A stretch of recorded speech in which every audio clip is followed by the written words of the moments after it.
Bismillahirrahmanirrahim. Assalamualaikum warahmatullahi wabarakatuh. Innal hamdalillah nahmaduhu wa nasta'inuhu wa nastaghfiruh wa na'udzu billahi min shururi anfusina wa sayyiati a'malina. May yahdihillahu fala mudilla lahu wa may yudlil fala hadiya lahu. Wa asyhadu an la ilaha illallah wahdahu la syarika lah wa asyhadu anna Muhammadan abduhu wa rasuluhu man la nabiyya wa la rasula ba'dah. Wa qala jalla jalaluhu ya ayyuhalladzina amanu taqullaha wabtaghu ilaihil wasilah wa ba'd. Jemaah yang dirahmati Allah Subhanahu wa taala, alhamdulillah senantiasa kita memanjatkan rasa syukur kita kepada Allah Ta'ala atas limpah nikmat yang Allah anugerahkan, yang Allah berikan sepanjang kehidupan kita. Dan termasuk bagian dari nikmatnya sore ini Allah kumpulkan kita di tempat yang mulia ini, di salah satu di antara rumah-rumah Allah, di Masjid Babut Taubah, dengan amal terbaik atau sebagian dari amal terbaik, yaitu thalabul ilm.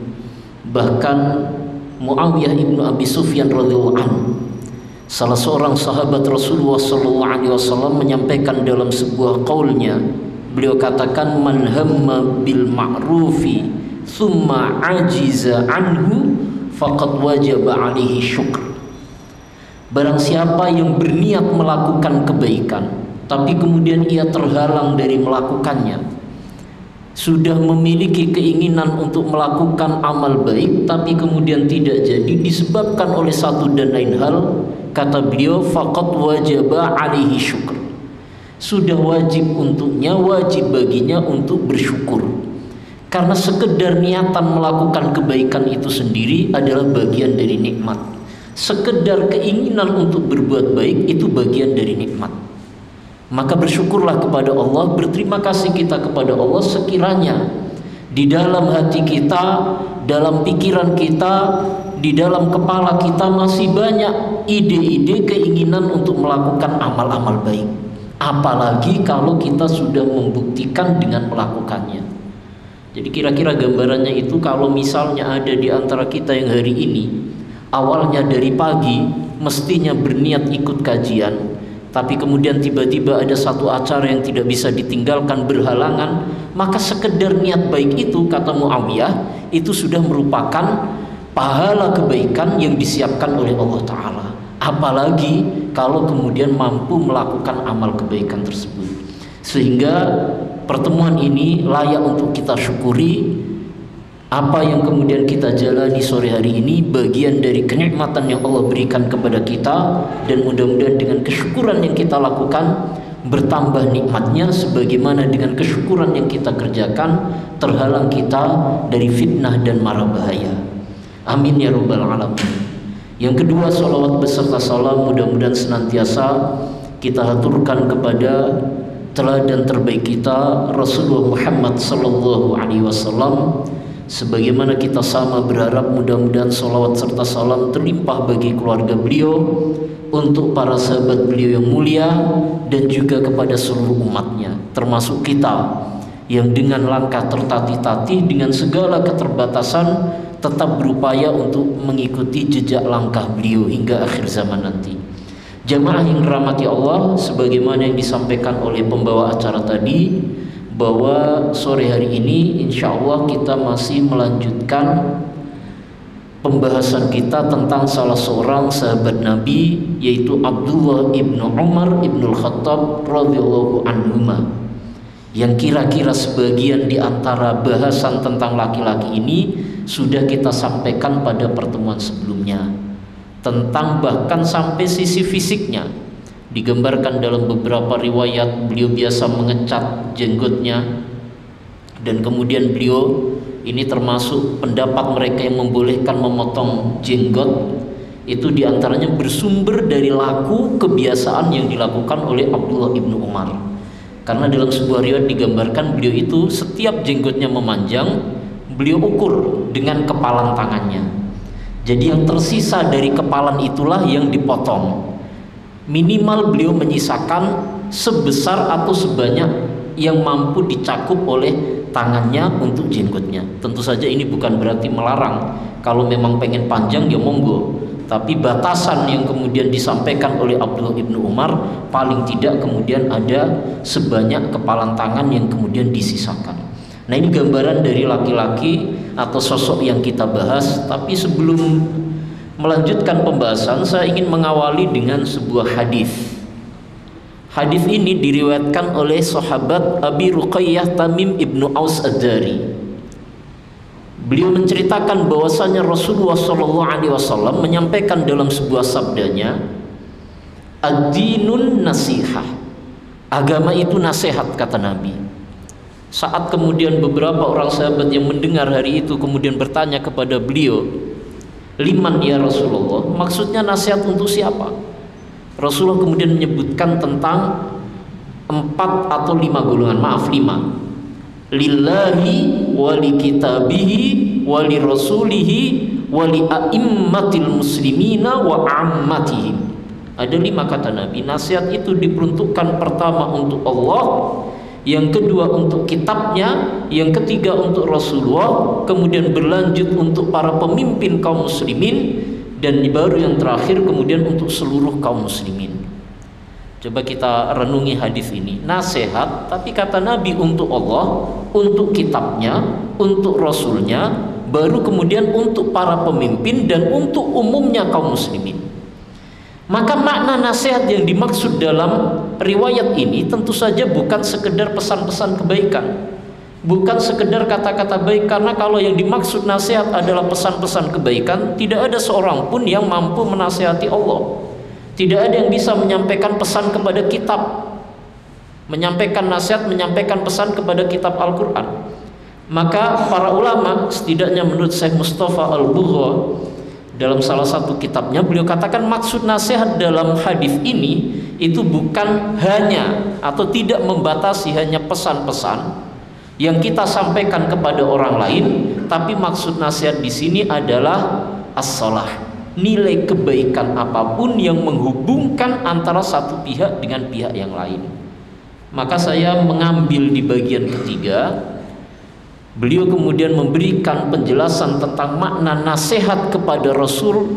Maknanya kata beliau adalah mentaati Rasulullah Sallallahu Alaihi Wasallam.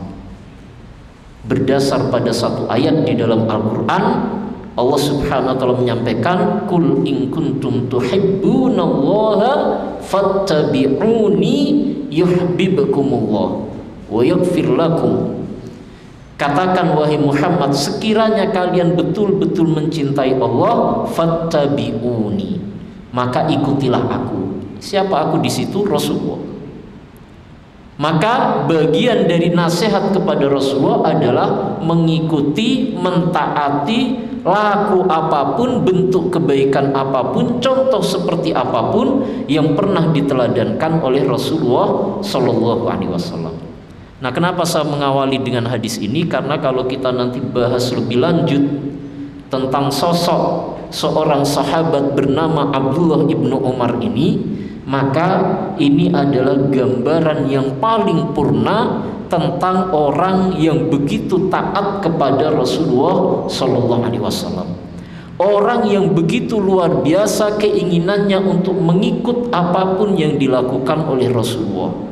Sampai dalam sebuah riwayat digambarkan Abdullah ibnu Umar ini setiap kali beliau melongok ke ruang di dalam rumahnya, kemudian melihat perabotan yang ada di dalamnya, beliau selalu mengingat-ingat kira-kira apa yang ada di rumah Rasulullah. Kalau sampai ada sesuatu yang berlebih, berbeda dengan apa yang ada di rumah Nabi, maka beliau keluarkan, beliau berikan kepada orang lain, beliau hibahkan kepada orang lain, atau beliau jual. Karena beliau tidak ingin gambaran rumahnya kemudian berbeda dengan rumah yang ditempati oleh orang yang paling beliau cintai, yang tidak lain adalah Rasulullah Shallallahu Alaihi Wasallam. Jadi gambaran tentang pribadi yang paling taat, yang paling tunduk, yang paling pengen mengikut kepada apa yang dilakukan Rasulullah, itu kita dapati dari sahabat Abdullah ibnu Umar radhiyallahu anhu. Maka kalau boleh sedikit menyambung tentang masalah jenggot, barangkali kalau kemudian kita percaya dengan laki-laki ini, tidak mungkin kemudian Abdullah ibnu Umar melakukan itu kecuali karena beliau melihat atau berkeinginan untuk mengikut pada apa yang dilakukan oleh Rasulullah Shallallahu Alaihi Wasallam. Termasuk sunnah kebaikan beliau yang kemudian menjadi warisan bagi kita adalah kebiasaan berpindah setiap kali melakukan sholat sunnah dari satu tempat ke tempat yang lain. Karena di satu kesempatan beliau ditanya, kenapa suka berpindah-pindah tempat ketika melakukan sholat?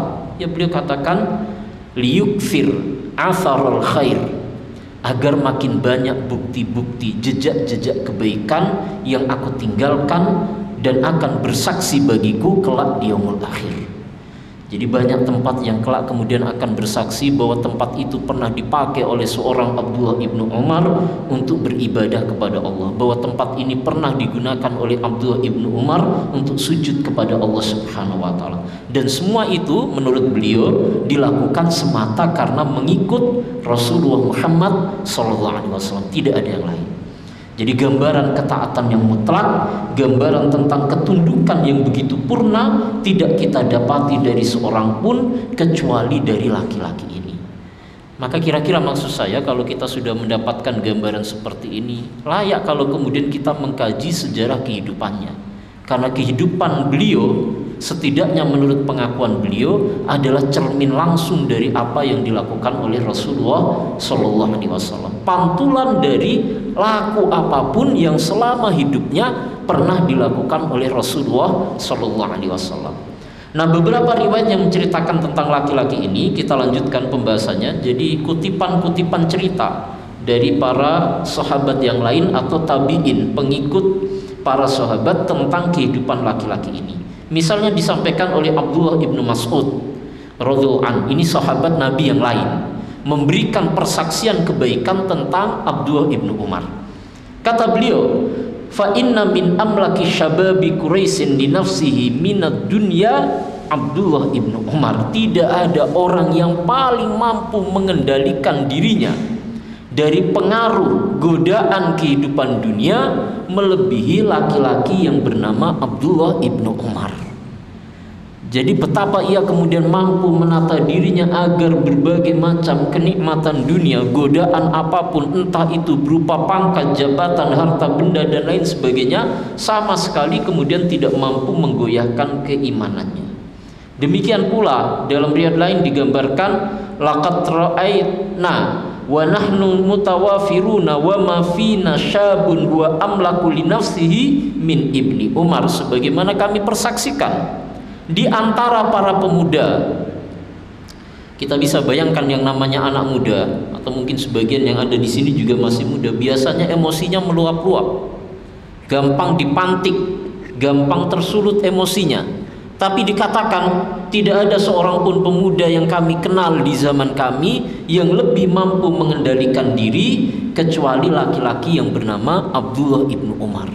Jadi betul-betul tertata, santun dalam kata-kata, kemudian juga sopan dalam perilakunya, tidak pernah meninggalkan cela, tidak pernah melakukan perbuatan apapun yang dianggap kemudian sebagai bentuk keburukan yang ia lakukan di hadapan orang-orang yang lain ketika itu. Nah, riwayat yang lain juga mengatakan, fama minna ahadun yufattish illa yufattish an jaifatin aw manqalatin illa Umar wa ibnuhu. Tidak seorang pun di antara kita kalau mau meneliti kecuali ia akan dapatkan celah, aib di dalam dirinya, kecuali ketika yang melakukannya adalah Abdullah ibnu Umar. Jadi betul-betul kehidupan yang tertata. Fama minna ahadun adrokad dunya illa waqad malat bihi illa huwa. Dan tidak ada seorang pun di antara kami kecuali ketika fitnah dunia itu ada di hadapan, tertarik untuk mendapatkannya, kecuali laki-laki yang bernama Abdullah ibnu Umar ini. Jamaah yang dirahmati Allah, para sahabat Nabi itu juga sempat mendapatkan cobaan yang luar biasa berkaitan dengan kenikmatan dunia. Misalnya dalam peristiwa perang Badar, saat kemudian, atau perang Hunain, saat kemudian ghanimah dibagikan, ada beberapa di antara mereka yang merasa iri satu dengan yang lainnya. Perang Hunain itu perang yang luar biasa, kemenangannya demikian gemilang, sampai kemudian digambarkan ketika itu satu orang di antara pasukan kaum muslimin itu bisa dibagi oleh Nabi mendapatkan 40 ekor onta. Bayangkan kalau satu ekor ontanya kira-kira 20 juta kali 40, tinggal dikalikan berapa? 800 apa 8 miliar satu orang. Dan uniknya yang mendapatkan bagian yang banyak ini justru adalah orang-orang yang baru masuk Islam. Jadi orang-orang lama malah mendapatkan sekedarnya 2 atau 4 ekor onta, tapi orang-orang yang baru maka diberikan kemudian hadiah yang lebih banyak oleh Rasulullah SAW setelah mendapatkan kemenangan dalam perang tersebut. Maka kemudian ada beberapa orang yang hari itu kemudian merasakan kasakusuk di belakang Rasulullah SAW. Nah, saya tidak cerita tentang peristiwa ini secara penuh, tapi itu gambaran betapa dunia itu memang kerap kali bisa menggoda perasaan seseorang untuk melakukan hal-hal yang tidak baik. Tapi orang-orang, seluruh para sahabat Nabi memberikan persaksian, kalau kita bicara tentang Abdullah ibnu Umar, tidak ada seorang pun di antara kita disodori tentang dunia kecuali ia tertarik, dikecualikan laki-laki ini. Jadi ini orang yang betul-betul mampu menjaga dirinya dengan baik. Kemudian beberapa riwayat yang lain juga menyampaikan tentang hal yang sama tentang laki-laki ini. Sa'id ibnul Musayyib, salah seorang tabi'in, juga mengatakan tentang memberikan persaksian tentang laki-laki ini. Beliau mengatakan, laqad syahidtu li ahadin annahu min ahlil jannati law syahidtu li ahadin annahu min ahlil jannah la syahidtu li ibni Umar. Andai kata aku harus bersaksi di hadapan orang-orang, memberikan persaksian, bersumpah bahwa ada di antara penduduk dunia ini yang layak masuk ke dalam surga, maka aku katakan laki-laki itu adalah Abdullah ibnu Umar. Ini pernyataan orang-orang soleh, bukan pernyataan orang-orang yang umum yang tidak berpikir dengan baik. Ini perkataan para ulama, orang-orang soleh, orang-orang yang dibimbing oleh Allah. Mereka katakan, andai kata boleh bersaksi ada di antara penduduk surga yang ada di dunia ini, maka yang aku persaksikan adalah laki-laki bernama Abdullah ibnu Umar ini.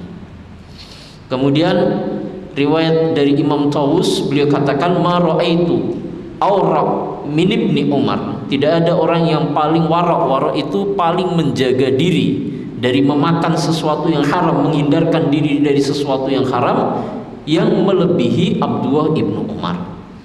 Fakana idza sami'a min Rasulillah sallallahu alaihi wasallam la yazidu wa la yanqusu minhu. Tidak satu pun dari perkataan Nabi kecuali dia hafal, dia sampaikan kepada orang lain tanpa menambahkan dan mengurangi sedikit pun. Jadi menyimak apa yang dilakukan Nabi, mencontoh dengan baik melakukannya, dan juga menyampaikan kepada orang-orang yang lain. Kemudian kana yattabi atau yatba amra Rasulillah sallallahu alaihi wasallam wa atharahu wa halahu wa yahtam bi hatta kana qad khifa ala aqlihi min ihtimamihi bidzalik. Saking pengennya atau saking berusaha untuk mengikut Rasulullah sampai sebagian orang mengatakan, maaf ini disebutkan ya, sebagian orang mengatakan hadza majnun, sampai kayak orang gila. Bagaimana tidak? Karena keinginannya untuk mengikut Rasulullah SAW itu sampai pada hal-hal yang sebenarnya termasuk urusan biasa. Jadi digambarkan satu kali Rasulullah SAW dulu kebiasaannya biasa berteduh di bawah satu pohon. Nah, beliau berteduh sampai ketika pohon itu menua. Apa yang dilakukan Abdullah ibnu Umar? Beliau sirami pohon itu. Jadi pohon yang sudah waktunya tumbang karena usianya yang sudah tua di kota Madinah itu beliau sirami terus, beliau jaga agar tidak tumbang. Kenapa? Karena di bawah pohon itu dulu Rasulullah sering duduk-duduk. Nah, dia pengen ikut Rasulullah agar selalu duduk-duduk di bawah pohon itu selama beliau masih hidup. Sampai seperti itu. Maksud saya kan tuntutannya tidak kemudian sampai seperti itu. Kita tidak dituntut sampai melakukan apapun yang dilakukan Nabi, kecuali kalau urusannya ibadah.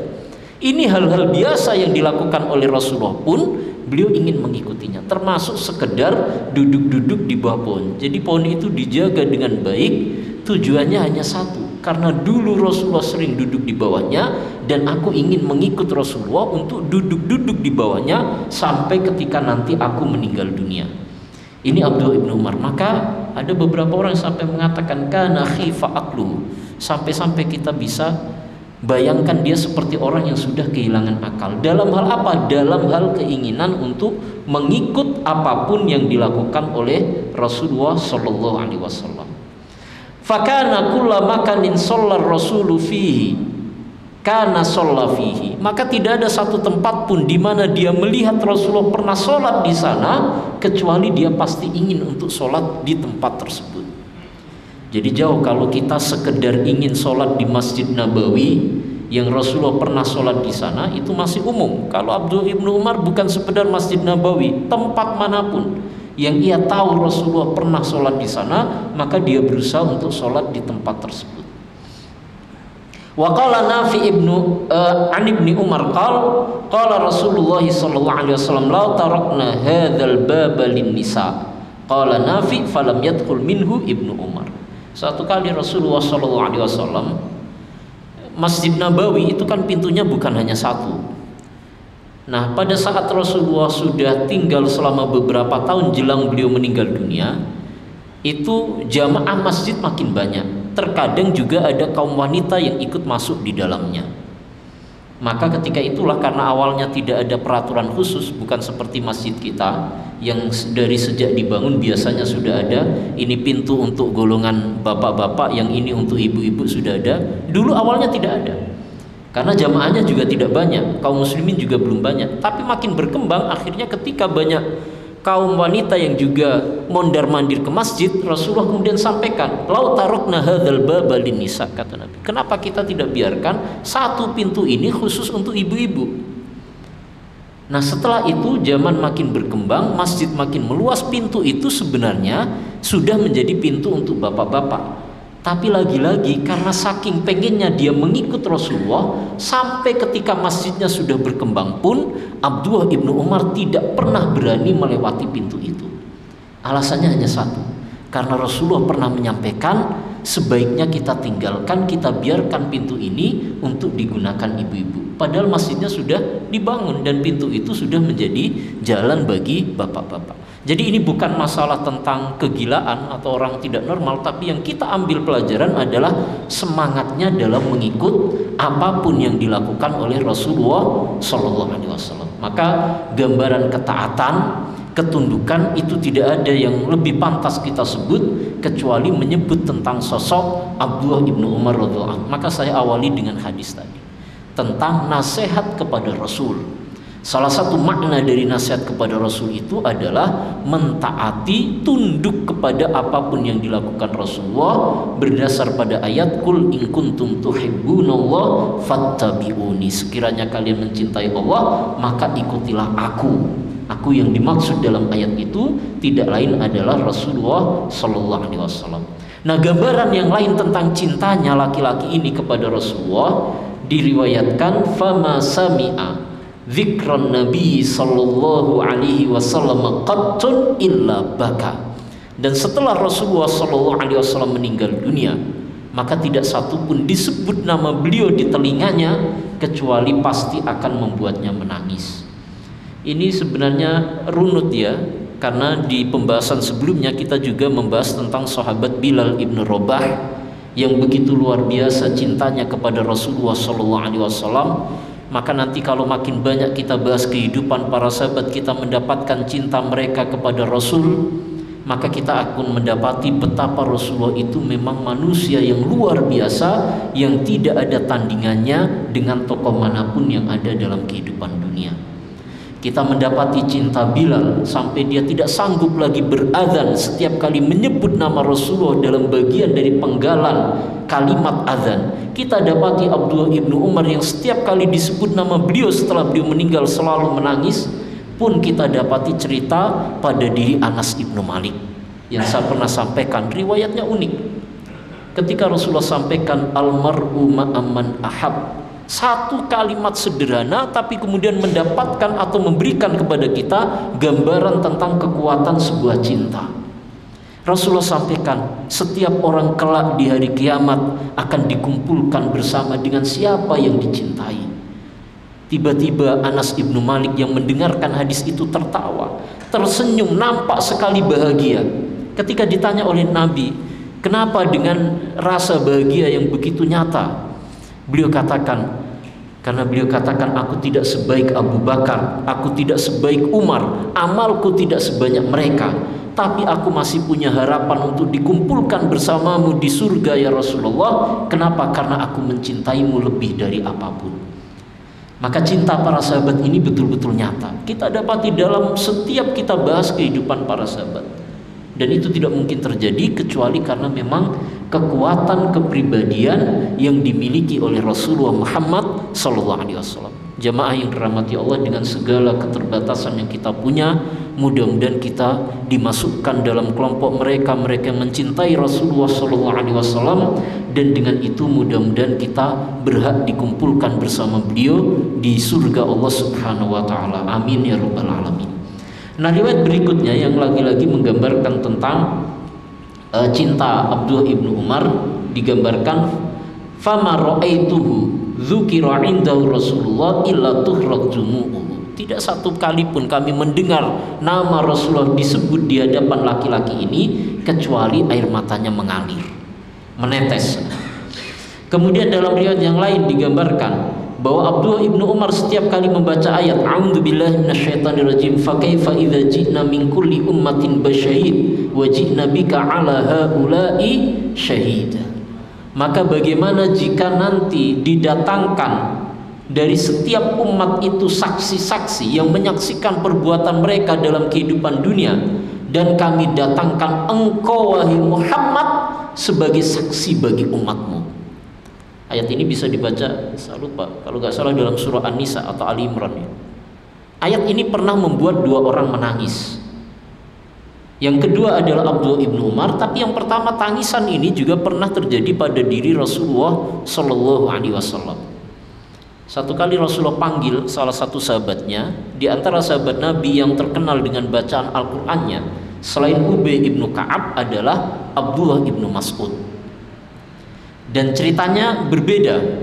Dua-duanya ahli Quran, dua-duanya diakui oleh para ulama sebagai sahabat yang paling dekat dengan Al-Quran. Jadi Abdullah ibnu Mas'ud dan Ubay ibnu Ka'ab, tapi tentang keutamaannya tergambarkan dalam cerita yang berbeda. Kalau untuk Ubay ibnu Ka'ab, satu kali Rasulullah kemudian panggil laki-laki ini, kemudian Rasulullah sampaikan kepadanya, amaroni Allahu an ukri alaikal Quran. Wahai Ubay, kesini engkau. Baru saja turun perintah dari Allah agar aku membacakan Al-Quran kepadamu. Jadi Allah memerintahkan kepada Nabi agar membacakan Al-Quran kepada laki-laki yang bernama Ubay. Gembira luar biasa di hari itu. Kata laki-laki ini, ya Rasulullah, sammani Allah, benarkah yang aku dengar? Allah sebut namaku di hadapanmu, dan Allah perintahkan kepadamu untuk membacakan Al-Quran kepadamu. Kata Nabi, benar, Allah sebut namamu. Gembira luar biasa. Dan setelah itu akhirnya dia dengarkan, dibacakan kepadanya oleh Nabi surah Al-Bayyinah. Nah, yang kedua, Abdullah ibnu Mas'ud beda. Bukan Rasulullah membacakan ayat, tapi justru Rasulullah minta kepadanya agar ia membacakan beberapa ayat Al-Quran kepadanya. Abdullah ibnu Mas'ud awalnya menolak. Kata Abdullah ibnu Mas'ud, ya Rasulullah, aqra' alaikal Quran wa alaika unzil. Gak kebalik, kata dia. Engkau minta aku membacakan ayat Al-Quran, padahal Al-Quran itu diturunkan kepadamu. Yang mengajari Al-Quran kepadaku engkau wahai Rasul. Tapi kenapa engkau minta agar aku membacakan Al-Quran kepadamu? Kata Nabi, tidak ada alasan lain kecuali aku ingin mendengar bacaan Al-Quran itu darimu. Dibacakanlah oleh Abdullah ibnu Mas'ud sampai pada ayat ini, fa kaifa idza ji'na min kulli ummatin bisyahid, yang di garis bawah. Maka bagaimana ketika tiba waktunya nanti setiap umat di hadapan Allah akan dihadirkan saksinya yang memberikan persaksian terhadap apapun yang kita lakukan, entah itu berupa perbuatan ataupun perkataan. laku, perilaku ataupun ucapan, semuanya ada saksinya. Allah ingatkan dalam ayat ini, bagaimana jika nanti Allah datangkan bagi setiap umat saksi bagi mereka, wajibna bika ala haula'i syahida, dan kami datangkan engkau Muhammad menjadi saksi bagi umatmu sendiri. Rasulullah nangis. Rasulullah katakan, hasbaka ya Abdullah, cukup, tidak usah engkau lanjutkan. Kenapa? Karena Rasulullah membayangkan bahwa beliau akan menjadi saksi bagi umatnya, dan tidak semua umatnya perbuatannya adalah perbuatan baik. Rasulullah khawatir bahwa ada di antara umatnya yang kelak akan mendapatkan siksa dan hukuman dari Allah Subhanahu wa taala. Jadi tangisan pertama terhadap ayat ini tangisan langsung Rasulullah. Tapi setelah Rasulullah meninggal, ayat ini pula yang kemudian setiap kali dibaca membuat Abdullah ibnu Umar menangis. Kalau Rasulullah menangis karena beliau harus menjadi saksi bagi umatnya, sebagaimana dalam ayat ini,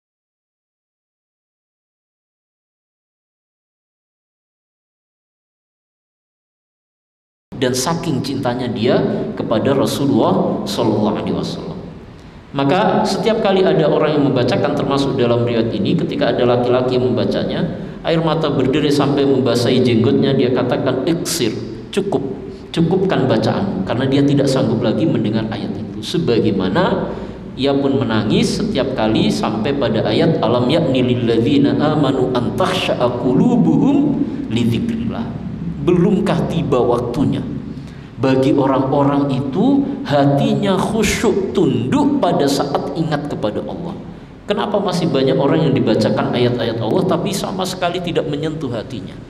Masuk telinga kiri keluar kanan, atau sebaliknya masuk kanan keluar kiri. Atau hari ini mendengar merasa baik, tiba-tiba kemudian keesokannya kembali berada dalam jalan yang buruk dan lain sebagainya. Kenapa? Kata Allah, Abdullah ibnu Umar setiap kali turun ayat itu atau setiap kali membaca ayat itu, beliau menangis hatta yukshihi al-buka, bahkan sampai tangisannya itu tangisan dengan suara yang kencang, saking tidak bisa menahan dirinya. Jadi sebenarnya kalau menangis itu bukan tanda hilangnya kejantanan, tidak, tinggal penyebab tangisannya apa. Menangis karena Allah itu adalah gambaran dari kekuatan keimanan yang dimiliki seseorang, sebagaimana kita dapati dalam cerita beberapa orang sahabat dan orang-orang soleh di zaman dulu. Kemudian ada yang pernah bertanya terhadap Imam Nafi. Imam Nafi itu murid beliau ya. Ditanya, maka yasna' ibnu Umar fi manzili, orang seperti ini, sesoleh ini itu biasanya ngapain aja? Jawabannya sederhana, falan tutikunahu, kalian tidak akan kuat kalau mengikuti apa yang dilakukan oleh Abdullah ibnu Umar. Kenapa? Fal wudhu'u likulli sholatin wal mushaf fi ma bainahuma. Sederhana, berwudu antara satu solat dengan solat yang lain, dan di antara waktu solat tidak ada yang dipegang kecuali mushaf Al-Quran. Tapi apakah kemudian gambarnya beliau di rumah terus? Enggak, karena sebelumnya kita sudah bahas, beliau adalah orang yang juga turut dalam peperangan-peperangan, baik yang dipimpin oleh Rasulullah SAW ataupun dipimpin oleh sahabat yang lain. Kemudian ada satu sifat yang menyamai sang ayah Umar ibnul Khattab, yaitu dalam konsep mu'aqobah. Ada ulama yang menuliskan bahwa salah satu cara untuk mendidik kita agar menjadi pribadi yang bertakwa itu sering melakukan apa yang disebut mu'aqobah. Apa itu mu'aqobah? Berani memberikan sanksi kepada diri sendiri pada saat melakukan kesalahan. Contohnya yang dilakukan oleh Umar ibnul Khattab. Jadi satu kali Umar pernah ketinggalan sholat jamaah asar. Bukan sampai hilang waktunya, ketinggalan jamaahnya. Sholatnya masih di waktunya, hanya dia ketinggalan. Dan penyebabnya adalah karena dia saking sibuknya keliling memeriksa kebun-kebun kurma yang dia miliki. Dan kalau kita baca dalam riwayat lain, Umar ibnul Khattab itu kaya raya, dan kekayaannya itu berupa properti. Jadi ladang, sawah, kebun itu banyak dimiliki oleh Umar ibnul Khattab. Nah ceritanya karena saking asiknya dia tengah memeriksa kebunnya, satu kali dia ketinggalan sholat berjamaah asar. Apa yang dilakukan oleh Umar ibnul Khattab? Maka dia kemudian berinfak dengan apa yang tengah ia lihat itu. Jadi kebun yang hari itu diperiksa semuanya diinfakkan sebagai iqab, mu'aqabah, hukuman atas kesalahannya terlambat dalam melakukan sholat jamaah asar. Itu salah satu torik, cara bagi kita untuk mendidik kita menjadi pribadi bertakwa, dan sebenarnya bisa diterapkan, kan hukumannya nggak harus sama. Misalnya nonton bola, nonton TV sampai ketinggalan jamaah, TV-nya dijual misalnya, atau diinfakkan misalnya, lama-lama barang di dalam rumah habis semua misalnya. Tapi kan dengan itu memang ada tekanan kan, ada pressure kan, kalau gitu jangan sampai terjadi lagi. Bagaimana mendidik diri kita? Nah itu dilakukan juga oleh sang anak Abdullah ibnu Umar radhiyallahu anhu. Dalam riwayatnya, idza fatathul isya fi jama'atin ahya baqiyata lailatahu. Satu kali dia pernah ketinggalan sholat jamaah isya. Ketinggalan sholat jamaah isya, apa yang dilakukan oleh Abdullah ibnu Umar? Fa ahya baqiyata lailah. Maka sepanjang malam itu dia isi dengan sholat, bermunajat, tilawah, tidak tidur sama sekali, sebagai bentuk penyesalan dan pengganti atas ketinggalan sholat berjamaah.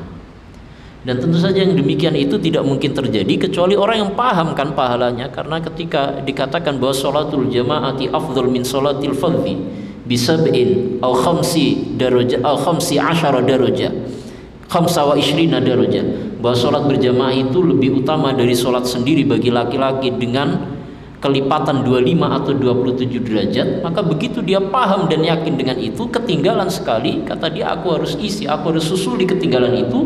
Dan itu dilakukan dengan menghidupkan sepenuh malam tanpa tidur dengan berbagai macam ibadah. Ini konsep mu'aqabah yang juga dicontohkan oleh sang ayah, yaitu Umar ibn Khattab radhiyallahu anhu. Kemudian dalam riwayat lain,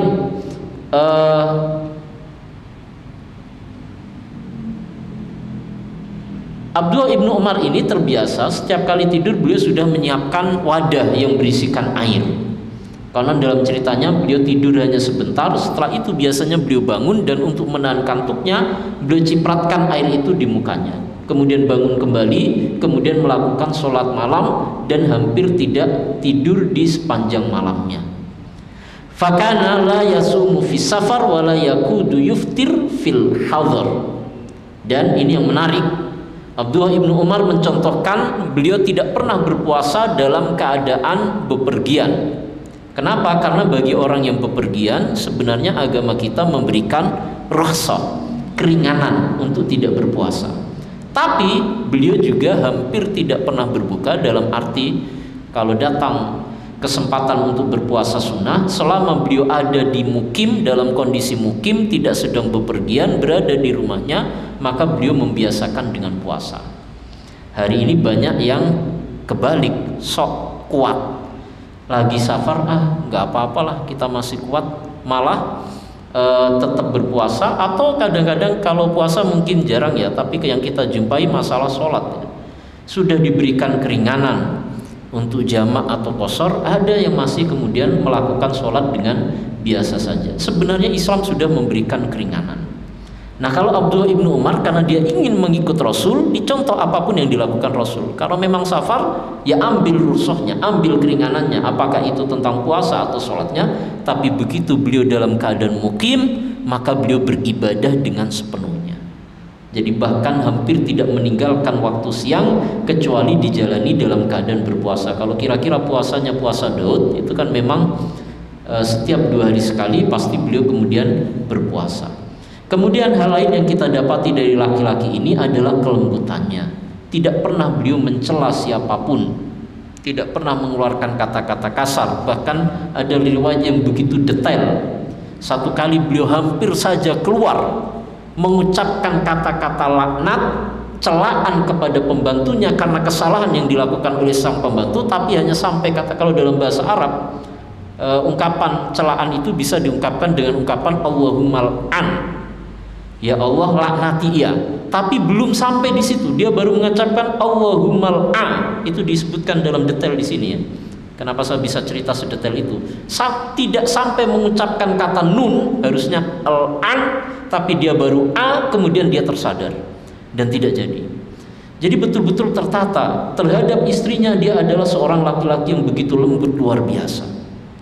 Beda dengan yang cerita-cerita hari ini tentang perilaku-perilaku kasar yang dilakukan oleh seorang suami kepada pasangannya dan lain sebagainya. Ini yang kita dapati juga dari Abdullah ibnu Umar. Jadi kelembutan terhadap orang-orang yang memang harus mendapatkan perlindungan darinya. Nah, satu kali ini bagian dari gambaran bahwa ketika hati lembut biasanya mudah tersentuh oleh nasihat, oleh kejadian apapun yang terjadi di sekelilingnya. Dan nasihat itu kan tidak harus sampai kepada kita lewat ceramah, lewat ungkapan yang disampaikan oleh seorang mubalik atau ustadz. Kadang-kadang kejadian apapun yang ada di sekitar itu bisa memberikan ibrah, pelajaran. Jadi satu kali dia berada dalam perjalanan, kemudian mendapati di tengah perjalanan dalam keadaan kehausan, dan dia ketemu dengan sekawanan kambing gembalaan yang tengah digembala oleh seorang anak kecil. Ditanya oleh Abdullah ibnu Umar, "Ara'in anta, apakah engkau seorang penggembala?" Qala na'am, kata anak itu iya. Qala bi'ni syatan minal ghanami. Dia bukan minta, tapi kata dia, jual satu saja, aku akan beli, aku lagi butuh untuk bekal perjalanan. Kata laki-laki ini, pemuda ini, "Inni mamlukun, aku tidak mungkin menjualnya, aku hanya pembantu, ini bukan milikku." Kemudian untuk mengujinya, Abdullah ibnu Umar mengatakan, "Qul li sayyidi, katakan saja kepada tuanmu, akalah dzibbu, satu di antara kambing kita dimakan oleh serigala." Maka ketika itu sang penggembala ini kemudian mengatakan, "Fa ainallahu azza wajalla, kalau engkau ajarkan seperti itu kepadaku, lalu di mana aku letakkan Allah?" Ketika itulah kemudian Abdullah ibnu Umar menangis, dan akhirnya dia minta kepada sang penggembala itu untuk menunjukkan di mana tuannya, dan ternyata dia adalah budak. Maka Abdullah ibnu Umar kemudian membeli budak ini dan kemudian ia bebaskan karena sudah mengingatkannya tentang Allah Subhanahu wa ta'ala. Saya kira riwayat ini tidak kemudian menggambarkan, ungkapan itu bukan berarti Abdullah ibnu Umar mengajarkan yang buruk kepada sang anak, tapi lebih kepada kalimat penguji bagi sang penggembala tersebut. Kemudian juga riwayat lain tentang kedermawanannya. Jadi semua sifat kebaikan ada pada laki-laki ini. Tidak ada satupun di antara, saking dermawannya dia, fama'ajaba ibnu Umar syai'un min malihi illa qaddama. Kalau tadi saya gambarkan bahwa dia selalu melihat-lihat kepada barang-barang yang ada di rumahnya, menyesuaikan dengan apa yang dipunyai oleh Rasulullah sepanjang hidupnya, maka cerita yang lain menggambarkan kalau ia kemudian melihat barang banyak di rumahnya, kemudian ia kagum, senang kepada satu barang, maka dia bertekad untuk menginfakkannya, mengamalkan apa yang disampaikan oleh Allah Ta'ala dalam surah Al-Baqarah, lan tanalul birra hatta tunfiku mimma tuhibbun. Tidak akan kalian dapati kebaikan sampai kalian mau menginfakkan dari apa yang kalian cintai. Jadi setiap kali beliau masuk rumah itu beliau lihat-lihat mana sih yang paling nyenengin di antara barang-barang, langsung beliau jual. Jadi kalau misalnya lagi musimnya sepeda, kemudian mengoleksi sepeda banyak, kalau bagi Abdullah ibn Umar ya dijual semua, bukan dijual, maaf, diinfakkan, dibagikan ke orang lain. Karena menurut beliau infak yang paling utama itu adalah ketika berani memberikan dari apa yang dicintai untuk orang yang lain, dan itu yang dilakukan oleh Abdullah ibnu Umar. Kita mungkin tidak harus seperti itu, tapi minimal mendekatlah, berupaya bagaimana memberikan apa yang kita cintai. Beratnya atau maaf, nilai amal kita itu kan sebesar pengorbanan kita. Kalau yang kita keluarkan barang-barang yang memang kita tidak suka, lalu di mana letak pengorbanannya? Coba yang pengurus DKM kalau lagi buka kotak amal, itu duitnya cakep-cakep apa kumel-kumel? Kemungkinan banyak yang kumel kan. Jadi nginfak itu sampai dicari duit yang paling lecek baru dikasih. Terus pengorbanannya di mana? Nilai pengorbanan itu kan ketika memberikan sesuatu yang kita masih suka, kita masih mau, tapi kita berikan ke orang lain, itu baru berkorban. Kalau kita sendiri sebenarnya sudah tidak mau, kemudian kita berikan ke orang lain, itu mah bukan berkorban. Makanan-makanan disimpan sampai ketika sudah bosen, udah tinggal sisa-sisa, baru dibagi ke tetangganya. Setelah dia tidak menginginkan, dia sendiri sudah tidak menginginkan, tidak kemudian baru kemudian dibagikan ke keluarganya. Padahal rumus beramal itu al-ajru ala qadril masyaqqah. Sebesar pengorbanan kita, sebanyak itu pula balasan akan kita dapatkan dari Allah Ta'ala. Jadi makin kita cinta kepada sesuatu yang kita korbankan, makin besar pula kita mendapatkan harapan, mendapatkan balasan dari Allah Subhanahu wa Ta'ala. Dan itu yang dilakukan oleh Abdullah ibnu Umar. Jadi kira-kira pulang ke rumah nanti, lihat apa di antara yang ada di dalam rumahnya yang paling disenengin, kasih ke tetangga. Saya senang kalau jadi tetangganya nanti, dapat barang banyak. Itu yang dilakukan oleh Abdullah ibnu Umar. Kemudian riwayat yang lain,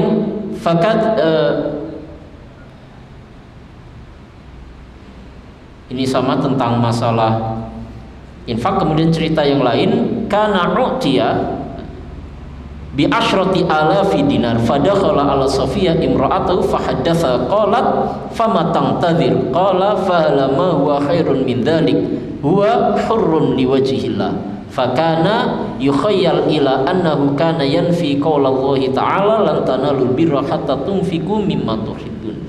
Satu kali dia mendapatkan hadiah 10.000 dinar emas dari seorang laki-laki lain, dibawalah pulang, kemudian diberikan kepada istrinya.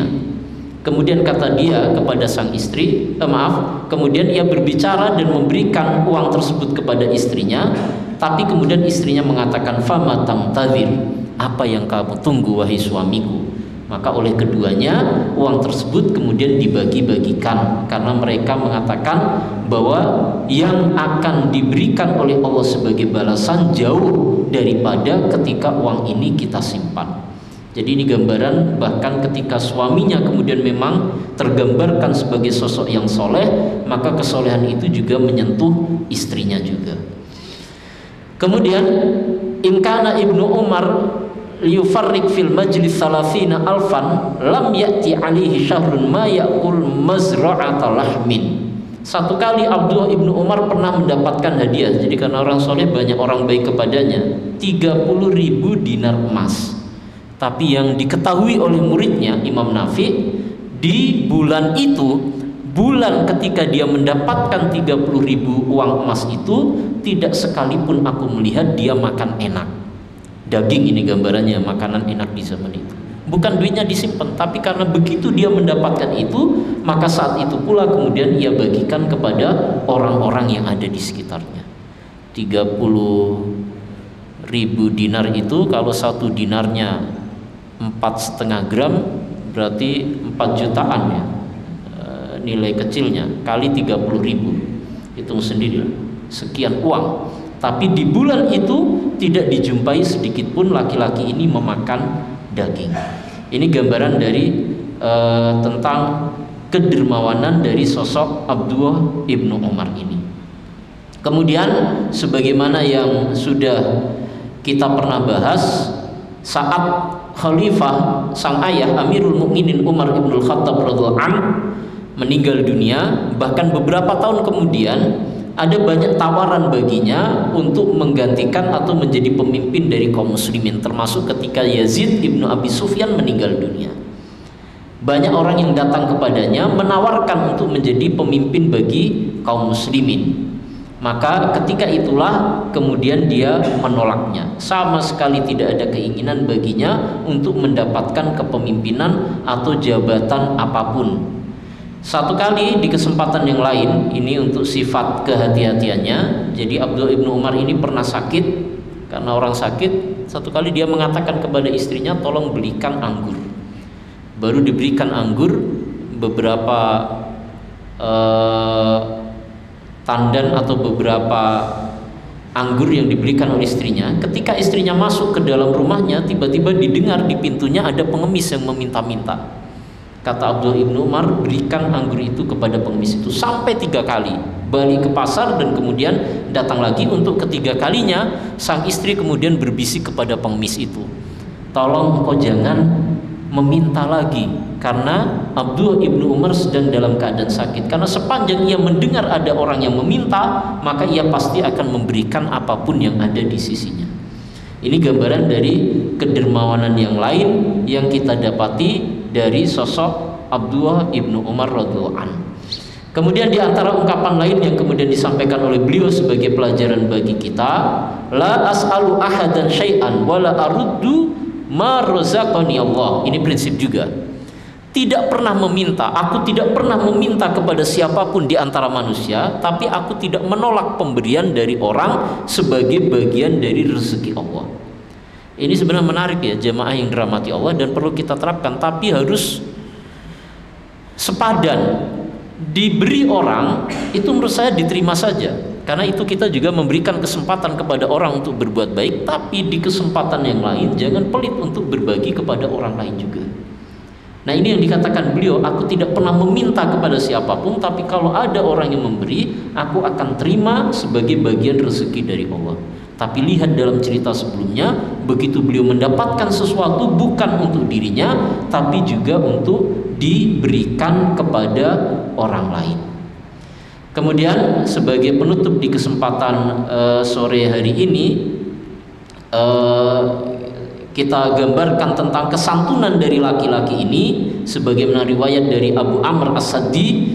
Beliau katakan, kharajtu ma'abni Umar famalakiya saghiran wala kabiran illa sallama alaih. Aku seringkali jalan-jalan dengan laki-laki bernama Abdullah ibnu Umar ini, dan ketahuilah tidak satu pun yang bertemu dengannya kecuali ia ucapkan salam untuknya. Jadi luar biasa akhlak perilaku dari laki-laki ini, dari sisi keimanan juga kemudian gambaran tentang keimanan yang begitu utuh, cinta yang begitu utuh kepada Rasulullah, keinginan taat dan tunduk kepada Rasulullah, dan dari sisi lain ia adalah orang yang akhlaknya luar biasa kepada orang-orang yang ada di sekitarnya. Jemaah yang dirahmati Allah, mudah-mudahan dari gambaran beberapa sifat baik yang kita dapati ini bisa kita terapkan dalam kehidupan kita, sehingga mudah-mudahan sebagaimana hari ini kita mengenali sosoknya lewat pembahasan, mudah-mudahan kelak Allah berikan kesempatan kepada kita untuk bertemu dengan orang-orang soleh ini kelak di jannahnya. Amin ya rabbal alamin. Karena keterbatasan waktu, saya kembalikan ke pembawa acara. Setuju atas